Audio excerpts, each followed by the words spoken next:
Welcome everybody to the last session of the first day of NDC Sydney. Welcome to this session. Today I'm going to talk more about serverless .NET development on AWS. First, let me introduce myself. My name is van Pamel, and I'm a .NET consultant for Access. Access is a Belgian IT company, so this already explains why I don't have native English. I'm working as a developer since 2007, and I'm started as a .NET developer working in WinForms applications. I got soon attracted towards web applications, and nowadays I'm working more and more in the cloud, working as a cloud architect for different projects. I got interested into AWS and its cloud when I was working on a greenfield project in 2015. And at that moment, I got the opportunity to take a look at all the different cloud providers which were available at that moment. And then, with an open vision, we selected AWS above Microsoft Azure or Google Cloud. Which is actually not a very obvious decision, because you know .NET development tends to go immediately towards Azure. But till now, I don't regret the choice I have made at that moment. If you look now as well, AWS is also supporting the .NET Foundation, and they are a big sponsor of it. Means that they are really into .NET development as well. If you want to reach out to me, you can go to my Twitter handle or just send me an email if you want. Now today I was going to tell you more about serverless computing, but I think all of you in the room already know what serverless computing is. It's running code without having the hassle of managing infrastructures, managing patches of updates of servers, etc., etc. But I'd like to take a step back and take a look why serverless has become a buzzword like it is nowadays as well. And I'd like to take a look at the Google Trends from that moment as well, because if you take a look at the Google Trends in 2016, they started, and you can see that serverless starts around 2015 to become a real hype.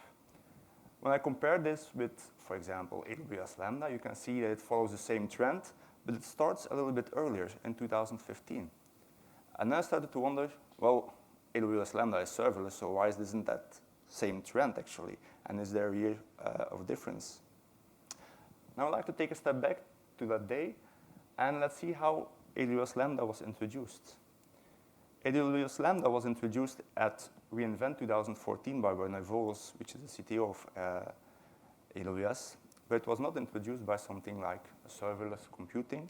No, it was introduced as an event-driven computing service for dynamic applications. Of course, he was mentioning that you don't have to provide any infrastructure and you don't have to manage the servers, etc., etc. But what got my attention as well is that he was talking about an event-driven computing service. Now, around the same moment, some other people, for example, Dave Farley, who has written the book of continuous delivery, were thinking about something the same. And they wrote the Reactive manifesto. Now, what is a Reactive manifesto? Reactive manifesto is about building reactive applications. And what are now reactive applications? Well, reactive applications are applications who remain responsive at all time. And when we developers hear about responsive applications, we immediately think about low latency, having immediately feedback to your application. But it's not only that. Responsive applications is also about how you can tackle problems which are occurring in your application as well. And if you then still can give good feedback to your users, you will raise the quality of your application and you will boost your end user experience. Now, how can we build such responsive applications? Well, first of all, we have to build applications which are resilient as well. Now, resiliency, what does it mean? It means that you can remain responsive while there are errors which are happening inside your application. Now, how can you do this? You can make sure that, for example, you're going to replicate your application into different instances. So if one instance is failing, you still have the other instance who can take over your application. Or you can start separating your applications into different parts which have their own responsibility, and each responsibility has a different service. So if a service is going to crash, for example, it's only that part of the application who is going to crash. It's only that part who is going to face a problem. So by delegating responsibilities and by isolating failures, we can create applications which are much more resilient. Another thing where we have to take care of is making sure that our applications are elastic. And when we developers hear elastic applications, we immediately think about scaling up. But it's not only scaling up, it's also scaling down. To make sure, and how can we do this? We can make sure that we are going to add more resources to our computer, to our services, or we can take the resources back if we are needed. But also making sure that there are no bottlenecks anymore inside our applications. And creating message-driven is also a very important part. Message-driven applications are asynchronous communication that we are going to apply to our services. So we ensure that we have loose coupling and we can control the flow of messages which are going from one part of the service towards another part of the service. If we do all these kind of things, then we will have applications which end up being more maintainable and end up being more extensible as well. And this is what actually we want as developers, that we can easily add more features and that we don't have to spend a lot of time in maintaining our applications, but rather add more features. Now, why were people like Dave Farley and all the other guys thinking about these things?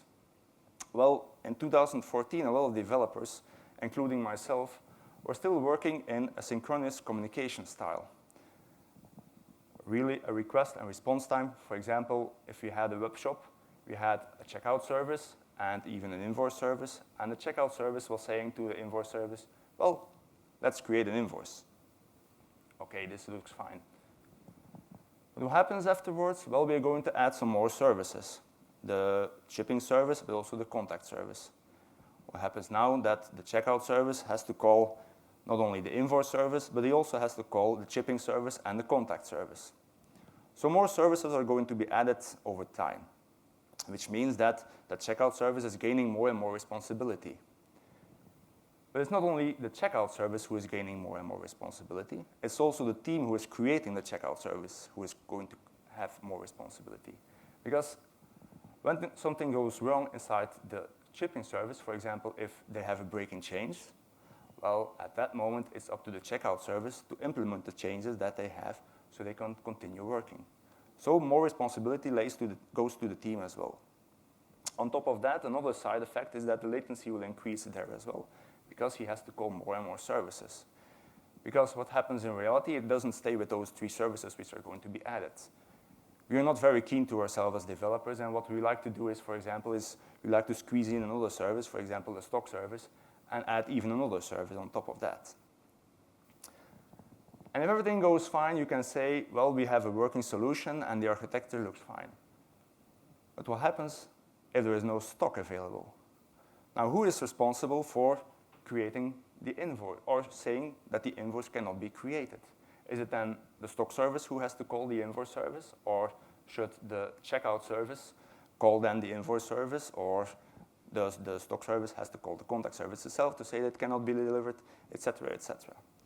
You can already see that something's going wrong over here. That's why that message-driven architecture or event-driven architecture will be a better solution. Now, I'm not going to talk as event-driven architecture like creating event sourcing or CQRS, more about creating the event, more about the communication between the different services. Now let me introduce first what an event is. I think you all know that an event is a change in state that already happened in the past. So it's not something that you can change anymore, which is in contrast to a command that we just send out in the synchronous communication that we had. If we're going to use that message-driven architecture, we will make sure that we are going to use asynchronous communication as well, which is going to decouple our services from each other. Now, how can we do this? We can do this by adding, like mentioned over here, a service bus or components, likewise, in between, which is going to reverse the flow. Instead of the checkout service who is going to say he needs to call the shipping service or the invoice service or the contract service, we will reverse the flow in such a way that the shipping service now has to show his interest and subscribe to the event that the checkout service is going to publish. So the checkout service will then broadcast a message, and then it's the service bus, the checkout service will send out a message, and it's up to the service bus to broadcast the message towards the different services which have interested in it. Now, how does this actually apply towards our different components in AWS? I've created a basic serverless architecture where you have front-end applications, a Cognito, which is for identity management, an API gateway, a Lambda function, and a DynamoDB. Let us first take a look at a Lambda function. Now, I've already mentioned that Lambda was introduced in reInvent 2014, and it was an event-driven application. Now, what's important over here is that event-driven is very present because it's going to be executed by any given trigger that you're going to assign to it. Which means that every time you're going to execute your application, it's going to scale up a new version of your Lambda function. Which means that the first part that we discussed about elasticity is already there. It can scale up and scale down when it's going to get new requests. On top of that, we have some other advantages as well, like it can reduce your costs because it will not run when it's not needed anymore. Most of the time, you will not squeeze in a complete monolith inside a Lambda function, so it will make the life of the developer a little bit easier because it's just less code to maintain. And you don't have to worry about IaaS anymore or something different. It's just your code, so deployments can go faster and easier as well. But there are some drawbacks as well. You have your response latency, which can increase. And this is something that we don't want looking at reactive applications. So I'll come back to that in a later phase. On top of that, because we have more Lambda functions which are running inside our application, you will see that debugging and monitoring will become a little bit harder as well. But over there as well, there are solutions present. Now, if we're going to look how such an AWS Lambda function looks like in C#, for example, you will see this very easy, and it comes down, or it boils down to this 4 or 5 lines. The for each loop that we have is actually the business logic that we're going to execute.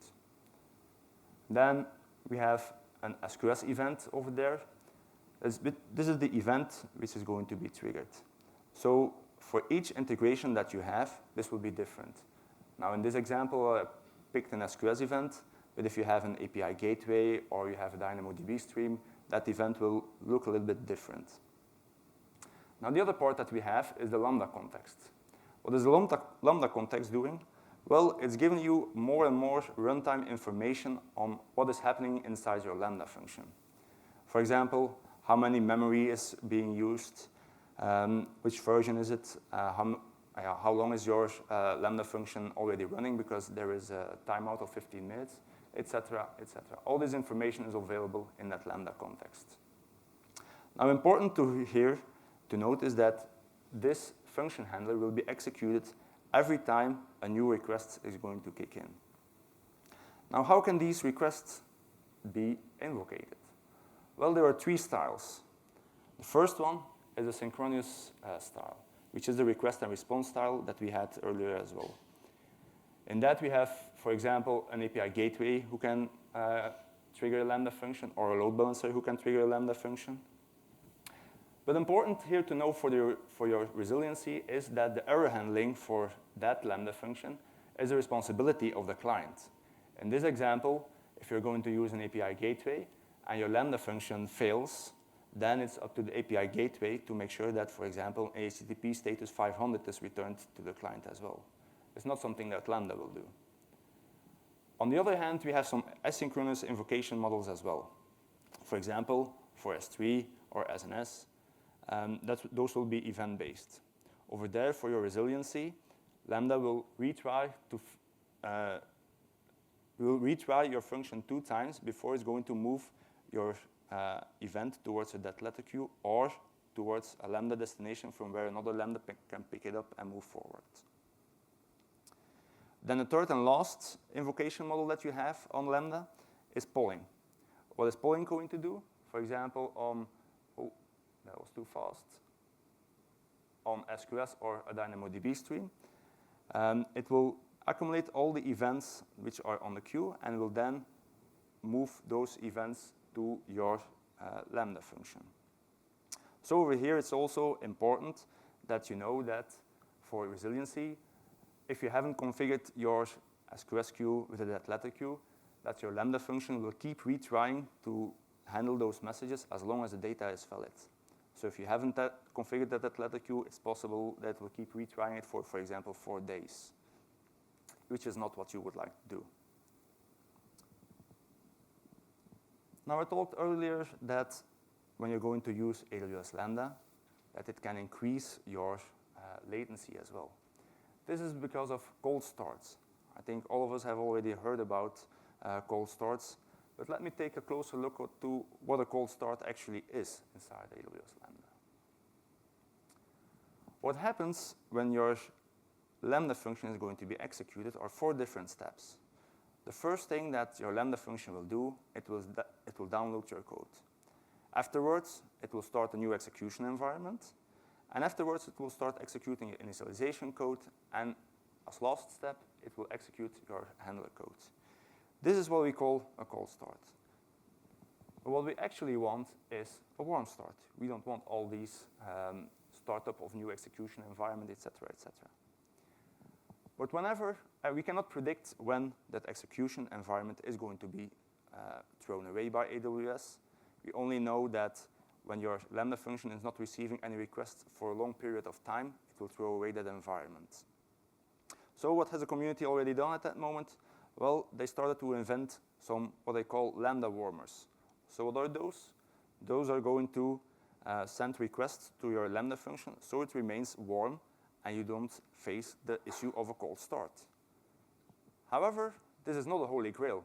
Just because, Lambda is a service which is running inside your region, which means it's running inside multiple availability zones, which means that the first time your ping to your Lambda function can end up in availability zone 1. Next time, it can end up in availability zone 2, which means that you're going to have a cold start in either or 2 availability zones. So it's not a holy grail. On top of that, if you have concurrent executions of your function, you will face a cold start anyway, because you're holding only one Lambda function warm. Now, what is the solution for this? What AWS has provided for us is provision concurrency. What does this mean is that instead of having those Lambda warmers, you're going to pay, actually, for keeping, in this example, 6 instances of your function warm. So they will have a cold boot at the first stop, at the first point, but afterwards, they will make sure that your function is ready to be executed whenever a request is going to kick in. Now, when we come back to our signature of a Lambda handler, and we have this knowledge, we can take advantage of this as well. If your business logic is going to create, for example, or is going to instantiate some clients or making some connections or doing some hard work, which is only going to be executed once, we can move this part to the initialization or to the constructor of our class as well.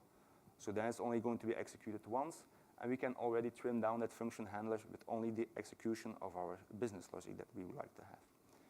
But be careful when you're going to have some initializations which are going to be done inside your constructor, and there are going to happen some exceptions, and then that initialized code is going to be corrupt. Then if you're having a warm function, it will keep on throwing because, that client is just corrupt. Now, I mentioned before that you cannot predict whenever that execution environment is going to be thrown away. Well, there are some things that you can do about it. The more memory you're going to assign to your function, the longer it will remain warm. But on top of that, you get the benefit that it will raise the CPU and network as well, but also it's going to raise your bill as well. So it will be more expensive if you're going to add more memory, which is kind of logical as well. But we don't want to break the bank, of course, so there are some tuning applications available on GitHub. So if you want to find out how you can tune your application so it's most cost effectively, take a look at those GitHub repositories so you can then tune your applications to make sure that you have a good solution for your application. Okay, now it's time to move on and take a look at the next step when we are building reactive applications. Next step that we have is DynamoDB. I mentioned before that you should not build in any bottlenecks into your application. And what we see most of the time is that when we're speaking about data storage for serverless applications, that we kind of tend towards making use of relational databases. And this can be a bottleneck. Relational databases were actually designed in the 70s, and they are still used at this moment. But they were designed by Edward Cott, for example. You might have heard of him because he has a normalization form. And what have they done at that moment? Well, they took a look at the statistics of that moment. And in the 70s, what was expensive at that moment? Well, it was not CPU. Well, it was also expensive, but storage was even more expensive. So they started to normalize that data or to compress that data so it didn't take a lot of storage to store a lot of data. What we also see with relational databases is that they are harder to scale. We need the elasticity of our applications. Well, relational databases, they don't fit into that. You can add read replicas to your database, but it's a little bit harder to scale them down as well. And you can even add other things like sharding, but it's just very hard to do it. Which doesn't mean that relational databases are not useful anymore. But I think they are more useful for OLAP applications, for example. If you want to do analytics at that moment, you can still make use of relational databases. What we saw at the same moment with the rise of the cloud from 2000 to 2010 is that we had more and more demanding requirements for our applications. Our applications were running 24/7 at that moment. They were globally accessible, so everybody should be able to reach them. So we had more and higher requirements. Like they needed to have higher performance, they needed to be scaled better, they needed to be more reliable. And what we also saw is that the CPU performance at that moment started to flat. Normally you had Moore's law, which was dictating that every 2 years, the number of transistors that you had in a CPU was doubling. So if you had an application which was not that performant, you could wait for 2 years, and then you could double the performance of the application, which was fine. But at that moment, that started to stop a little bit. What we saw on the other hand is that the storage was getting cheaper and cheaper as well. We had some wet runs which were saying that you could have a gigabyte of online storage for about $1, and then it even went for 10 cents, and it got cheaper and cheaper all the time. So that's when database vendors started to invent themselves, and they started to work on NoSQL databases. And that's where DynamoDB kicks in. DynamoDB is actually the preferred database or preferred NoSQL database of AWS, which is mainly built for online transactional processing. So if you want to do analytics, don't take a look at DynamoDB because it will not fit for you. Only use it for transactional processing. What they offer you is a single milli-digit response time for any given API action that you're going to execute. Now, how can this do this? Well, they can do it because DynamoDB has been built for scalability from day one. You will have to configure your read and your write capacity units. So you have to configure how much the data is going to be read and how much the data is going to be written. And they will provide, or they can deliver it in that single milli-digit response time. Now, how can they do that, you can ask? Well, they have actually another mindset in how to store the data that you're going to store. In DynamoDB, all the data is stored inside different partitions. Now let us take a closer look. If you have different tables like shown over here, and they're all stored inside different partitions. Now let us zoom in a little bit. If you have an item which is stored inside table 1, it's perfectly possible that it's stored on one partition over there, but the item which is next to it is going to be stored inside another partition, and the item next to it in even another partition. Which means that actually you're scaling horizontally on different partitions because each partition can be handled by a different server. You can compare it a little bit with horizontal sharding that you have on relational databases, but just more scalable and much faster as well. Of course, there are some limitations for such a partition as well.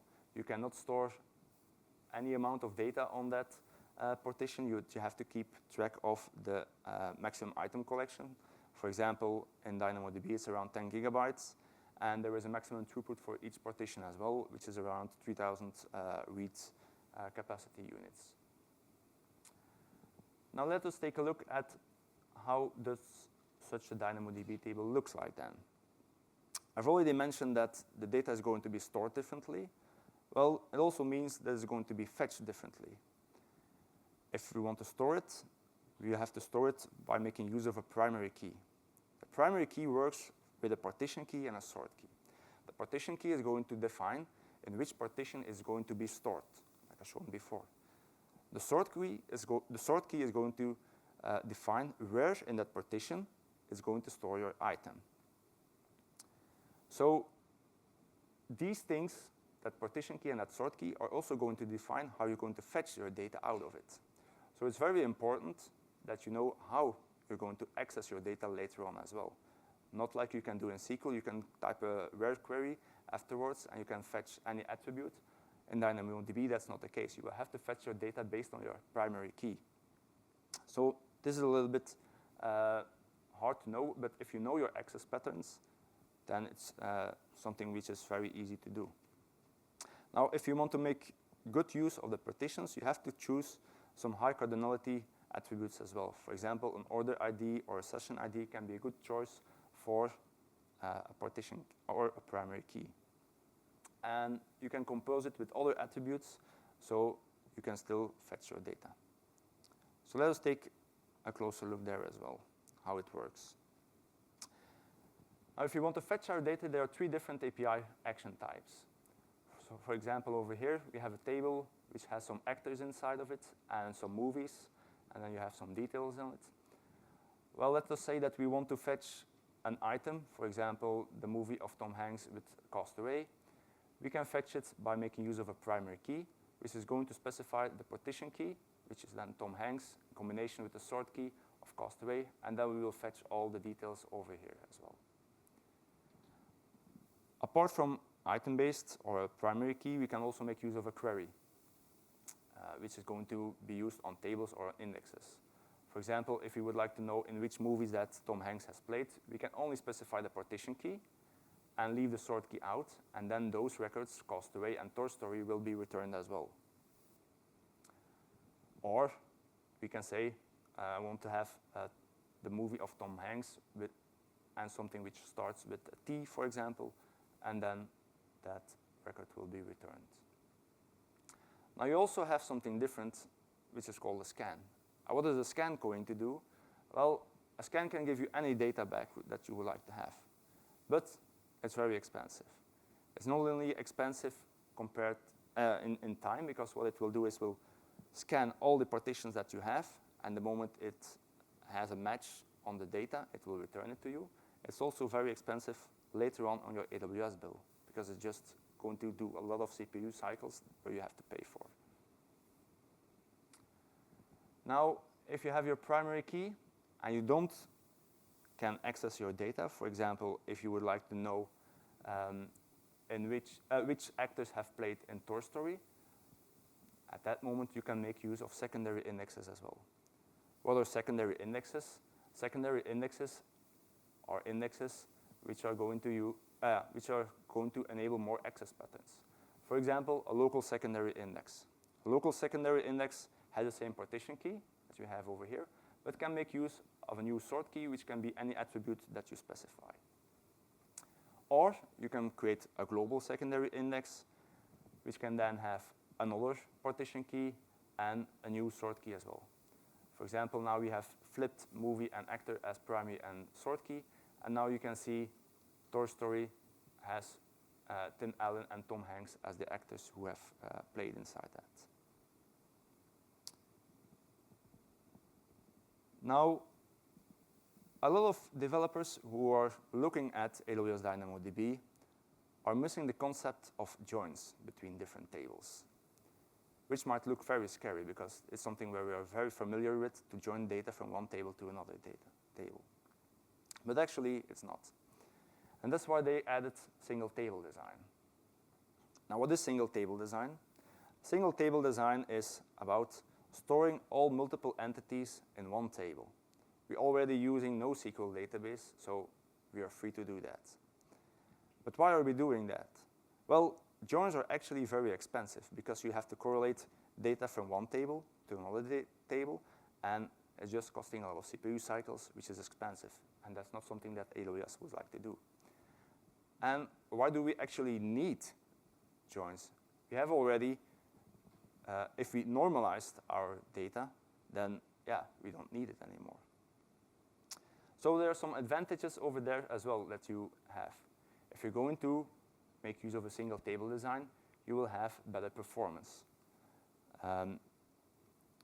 You can enable more access patterns with a few API requests because you're just going to query one single table. You will have less operational overhead because you have only one table to maintain. You don't have to take backup of different tables.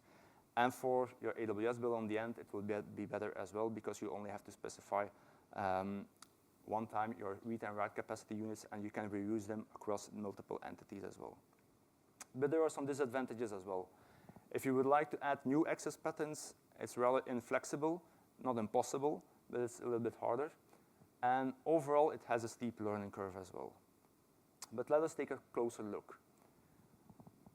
I've already mentioned that we're going to store multiple items inside one table. But how can we now recognize that, for example, this one over here is a user, and this one over there is an organization? Well, this is the concept that they're calling partition key overloading. What we're going to do is we're going to add a prefix towards that data so we can recognize if it's going to be a user or an organization. On top of that, we're not going to add some fixed table columns anymore. We're just going to say this is a primary key and this is a sort key. It has a generic name. Nothing more, nothing less. If you're going to use it like this way, we can even enable more access patterns towards data, but it's not looking very intuitive at first. Remember that DynamoDB is built for online transactional processing and not for analytics anymore, because if you want to do analytics on these kind of data, it will be a very hard time. Now let us take a look at more examples on data design strategies in that single table design. For example, let's say that we have a customer, and these customers have different addresses. They have some home addresses, and they have some business addresses. Now, how could you design this inside DynamoDB? Well, one solution could be that instead of storing it in a different table, we are going to store it in a complex attribute. This is perfectly possible because at this moment, well, you have a home address, you have a business address, maybe you have a third or fourth address, but the amount of data is really bound. Where should you also look at? Well, you should also look at the data which is stored inside that complex attribute, that it doesn't contain any access patterns that you have. Another example is, for example, if you have some authors and we have some books and we like to show on our website the number of books that he has written, along with the birth date of that author. Now, how can we do this? Well, we can start denormalizing our data as well by duplicating the birth date over here. Why can we do this? Well, the birth date of that author, that's not going to change. So we can freely duplicate it. And if it can change, take a look at how often does it change. If it doesn't change very regularly, I think you can still look at this pattern to make sure that, take a look at this design strategy. Now, a more complex example, by making use of those partition key overloading, is a one-to-many relationship. In this example, we have an organization, for example, Microsoft. We have some metadata for the organization itself, and we have some users of that organization as well. Now, if we want to retrieve some data out of this single table, we can, for example, retrieve an organization and all its metadata by specifying the partition key and the sort key. For example, organization Microsoft and metadata Microsoft, and then this item will be returned. If we want to retrieve the organization and all its different users, we can make use of a query, which is going to specify organization Microsoft, and we're going to leave the sort key out, and we will retrieve then the metadata Microsoft, but also the user Bill Gates and also the other users. If we want to retrieve only the users which are part of the organization, at that moment we can specify the organization, and then we're going to specify that the sort key has to start or begin with user hashtag, and then only the users will be returned to our application. And if we want to retrieve a specific user, we're just going to specify the organization Microsoft and user Bill Gates, and then we will also have the information of that specific user that we have. Now, another example of another design strategy that you can apply is that you're going to create shallow duplications. For example, over here, we have a class of physics which has some students inside of it, Albert Einstein and Alex Debris over here. And we have the metadata of Alex Debris and Albert Einstein over here. If you want to fetch afterwards the details of the class, you can just fetch the details of the class over here. And you can add, and you will see over here all the students. Of course, you don't have all the information of the students, but this can then be done by fetching the students over here. So 1+1 API is not in one API anymore, but with a few APIs, you can get all the students out of the class.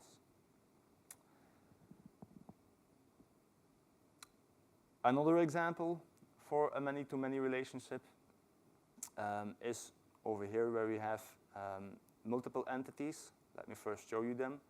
We have a movie of Castaway over here. So we have a movie entity. We have an actor entity, Tom Hanks, over there. And we have a role that he has played inside a movie over here, Natalie Portman, who has played Nina Sayers in the movie Black Swan. Now, if you want to retrieve data out of it, how can we do it? Well, if you want to fetch a movie or an actor, we can do it by making use of the primary key. Movie and movie over here, or actor and actor over there. And then the item will be returned. If we would like to fetch a movie and its different actors, at that moment we can make use of the query API, and we can say just specify movie over there and we leave the sort key blank, and then all the information from the movie will be returned, including its actors. If we want to fetch an actor and its roles that he has played, at that moment we are not sufficient anymore with that table, and then we have to make use of that global secondary index. At that moment, you can see that we have flipped the partition key over here. Sort key is now partition key, and sort key is now the partition key. And then we can see the actor Tom Hanks has already played in Castaway and Toy Story. So this is actually how you can design your DynamoDB table by making use of a single table design. I've not invented this myself.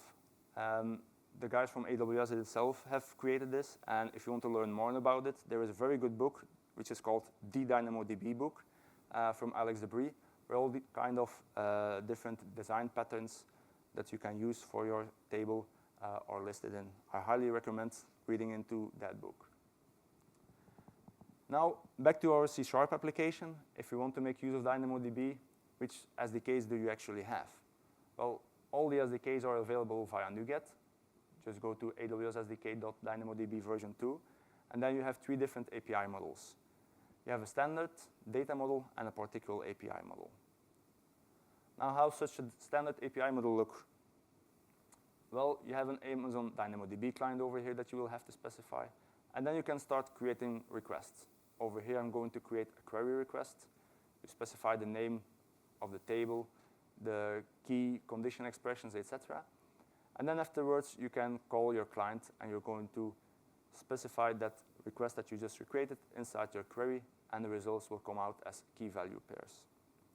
So this is one way to fetch the data out of DynamoDB. If you're a .NET developer and you have already worked more with Entity Framework or in Hibernate, then you're going to love more the data model API. What is that going to do? You still have to specify that same DynamoDB client, but you're also going to specify DynamoDB context. In that context, you can make it a little bit easier. You can specify, for example, query async. You're going to specify which kind of model it is. and then on which partition key that you're going to search. In this example, it will be Tom Hanks. And then the results will come out in a typed form. Now, how is this possible? Well, we will have to specify as well how the data looks like. We can specify this in a different class, which is a model over here, where we will add some attributes, a DynamoDB table attribute over here, and as well a DynamoDB hash key and a DynamoDB range key. I don't know why they have specified it as a DynamoDB hash key and DynamoDB range key, but they are actually the partition key and the range key and the sort key where I was talking about earlier. Don't know why they did it like that. Then the third one is the PartiQL API. And this is leading towards SQL that we have all seen in relational databases, but I don't like this style actually. This style is good if you're coming from a SQL background, but it tends to say to you, well, you can query on any given attribute that you have. But the principles that I discussed earlier still apply. So over here, you can query on an attribute called year 1995 over here, but what it will end up is in a scan going over all the records in your DynamoDB table. But it's perfectly possible, and it makes maybe a little bit easier for new developers to start using DynamoDB. Now, another part that I like to discuss on serverless applications is the part of identity management, because it's something which is very present at the moment. Security is a hot topic and should be as well. So making sure that your application is secure is something that Amazon Cognito can do for you. If you don't know Amazon Cognito, if you don't know where to compare it with, you can compare it a little bit with Identity Server or Identity Server from Duende nowadays. Something like that. What do you have in Amazon Cognito? You have either user pools and also identity pools. Now, what are identity pools? Identity pools, if you're going to use them, you can obtain some temporary AWS credentials, which you can then afterwards use to call other AWS services. But that's not what we're going to discuss today. We're going to discuss more about user pools as well. And what are user pools then? Well, user pools are, like it's mentioned over here, a list of users or user directories. And on that, you can declare different configurations, like you can configure which security features that it has to have, which password policies, MFA should be enabled or not. You can add identity providers like Google, Facebook, etc. And one nice thing that it has as well is it has its own hosted UI. So if you want to start making use of Amazon Cognito, you don't have to write any sign-in form or sign-up form. You can make use of that hosted UI. On top of that, it also has good application integration into other applications from AWS, for example, inside API Gateway. Now, I will show a little demo how it can be used. I'm going to show a little application where we have a Swagger API who is going to call our API, but he cannot do it before he has been authenticated with Amazon Cognito.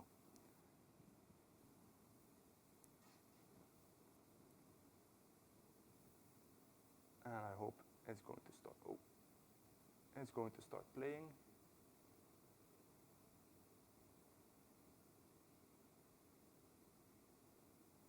Yeah, okay.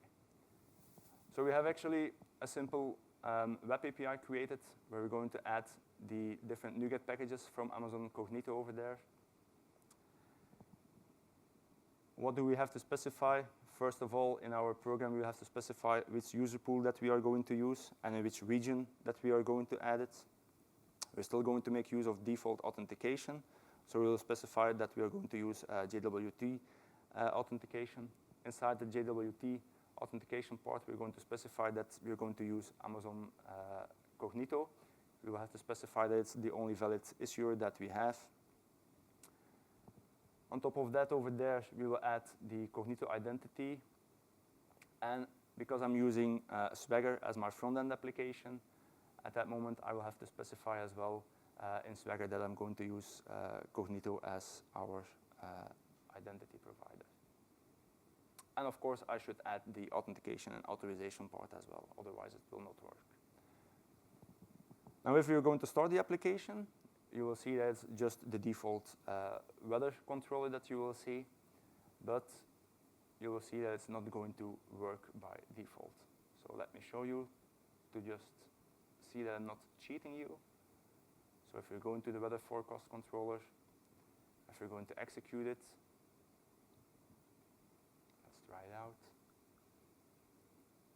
You will see that we are ending up in a 401, which means you're not allowed to call this application at that moment. So we're going to authorize. We specify the client ID. And over here, you can already see that we need to log in. And this is the default user interface of Amazon Cognito, where you have a sign up and a sign in page, which is already hosted for you. You don't have to do anything special for that anymore. You can then specify your username and your password. And afterwards, you're going to log in and be redirected immediately to your Swagger application. If we're going to execute our API call now, then it should work. So let us try out. And you can see now that, for example, you see in the response that, we see all the different results over here back.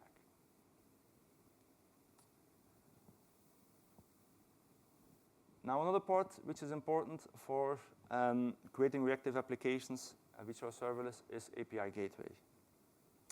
Now, what is API Gateway? API Gateway is actually the bridge between your front-end applications and your back-end applications.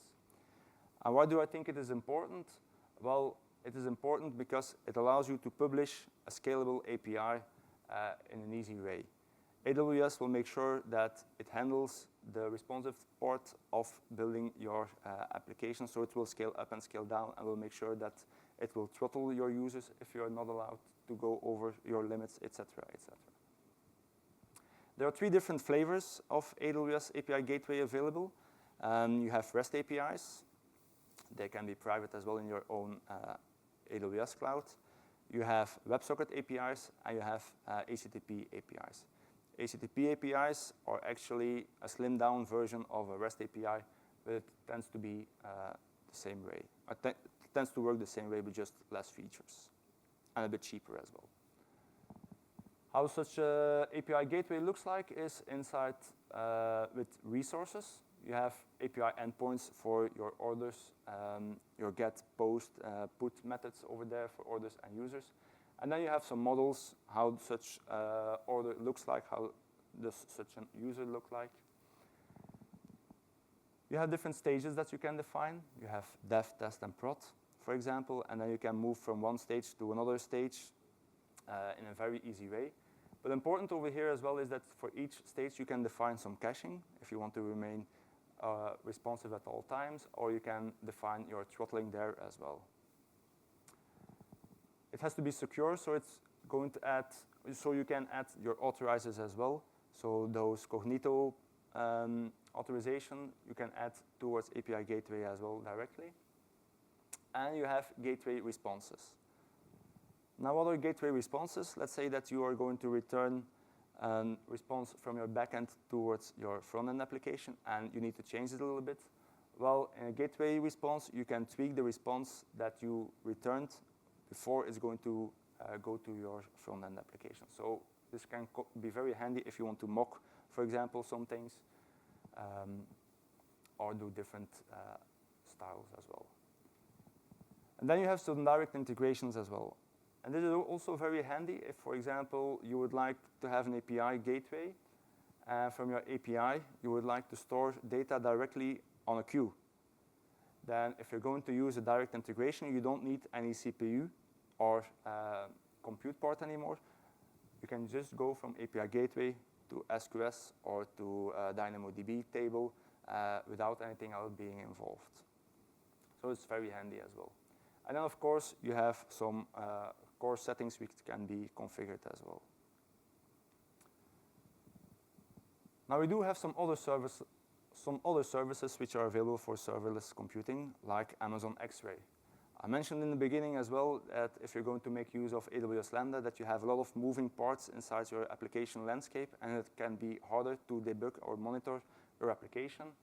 Well, Amazon X-Ray is a solution for this. They will make sure that you can see your distributed traces across your application. Another thing is Amazon Event Bridge, which can act as the service bus, which I was talking about earlier. Or you can make use of SQS in combination with SNS. SQS is the queuing service, where SNS is a notification service. Amazon S3, the most easy but a very good service about storing data inside the cloud. And then you still have a serverless component about relational databases, is their own brand, Amazon Azure, which can run as a serverless service as well. Now, before we wrap up, let me show you some different references. So I mentioned earlier as well the DynamoDB book. If you're more interested in how to design a database in DynamoDB in a good manner, take a look especially at that one. And then some more developer guides on each part, for example, on Lambda, Amazon DynamoDB, API Gateway, Cognito, etc. And I think that's it. I thank you very much for attending the last presentation for today. And if there are any questions, shoot. So the Lambda functions have all your logic application? Well, it depends. Like I mentioned, you're not going to add a completely monolith inside your Lambda function, but you're going to split up into different responsibilities. And each responsibility can be a different Lambda function. We're talking only about developing an API, not a full application. You can develop a full web application as well, where different Lambda functions are talking to each other with queues in between, and each application or each Lambda function has its own responsibility. What's serving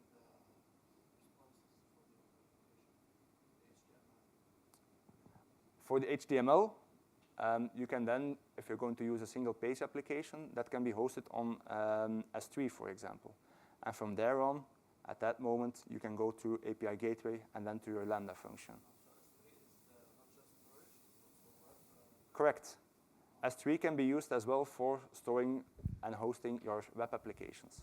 Okay, And that in combination with the CloudFront, which I haven't mentioned over here, but that can be used for hosting your HTML, CSS, JavaScript, etc. and the DynamoDB, the way you showed these slides, there was the attribute section. So there's Yes. no concept of columns in DynamoDB, Well, you can compare the attributes a little bit with columns, but but you have on the same column different names. yes, So how does that work? there is no fixed schema. If you compare it with the relational database, you have a fixed schema. But when you're working with NoSQL databases, you don't have a fixed schema. So it's perfectly possible that you have one entity who has 5 attributes or 5 columns, but another entity can have 5 different attributes. And then those others will just not be filled in. They're not going to be null, they're just not going to be there. So when you design the table, you don't specify how the record will look like? You will have to specify more how you will fetch and retrieve the data instead of thinking of all the different columns that you would like to store inside your data, inside your records. So is that document, it's called documents? Yes. It's called documents. Yeah. Okay.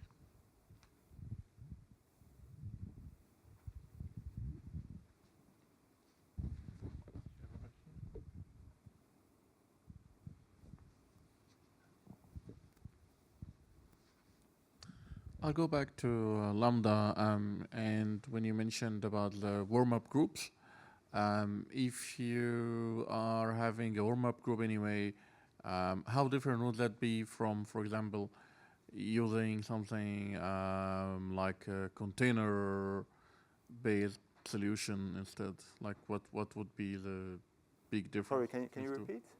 So if you have Lambda, Yeah. and you want it to be warm up as much as possible. Yes. The provision capacity that you Yes. Yeah. So would it be better in this case to have something like a container based or what would be the difference between having a microservice in a container compared to a Lambda in that case? It's a good question. It all depends on how much load you're going to expect on your application as well. If you have very unpredictable workloads, it can be that AWS Lambda is going to be a better fit just because it's going to be cheaper. If you have, for example, at night, you're not going to have any resources which are required, then you can scale down completely. Whereas in a container, that's also kind of possible, but it will take a little bit longer to start up, etc. And another thing I found is that if you have applications which are not going to be used a lot of times, at that moment you can take a look at Lambda as well. If you don't care about, for example, the cold boot start, then you don't have to take a look at those Lambda warmers. You can, if you're working with asynchronous communication, and if you're working from a queue, at that moment it depends on your functionality or your business that you have to implement, of course, that you don't care about a cold boot of 200 milliseconds or something like that. So at that moment, a Lambda function can still be a valid point. But if you take a look at those tunings applications that I've shown you, if you take a look over there, then you can see how much it's going to cost to you, and then you can create a calculation, how much load do you expect on your application, and then compare it with the container inside AWS as well. So then you can see, what's the benefit of making use of AWS Lambda or another service like EKS. Anyone else?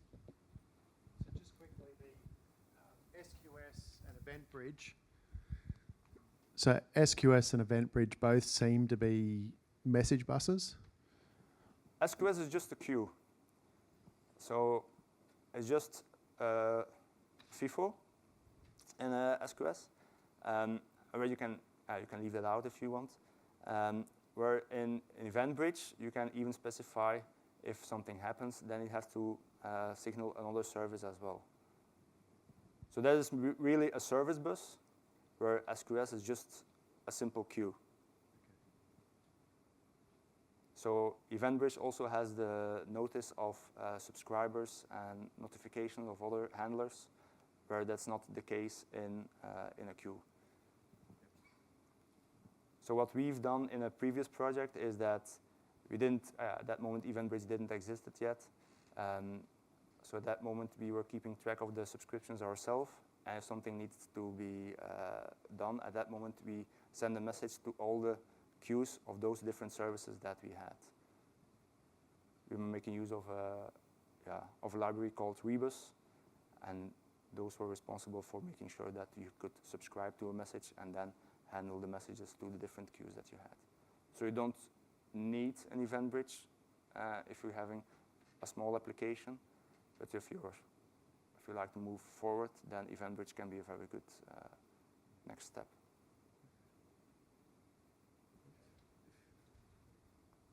If you had your user base in Azure Active Directory, would you still use Cognito?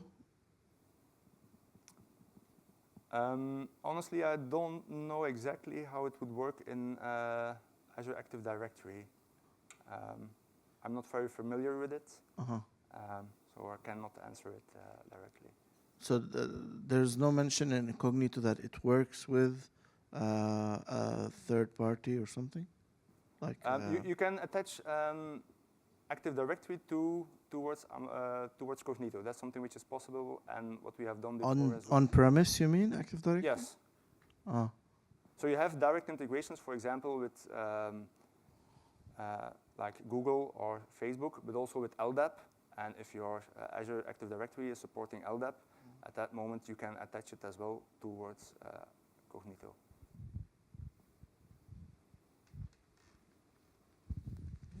I think we'll wrap it up there. Are there no more questions? Yeah. Awesome. Thank you so much, Rob. Okay.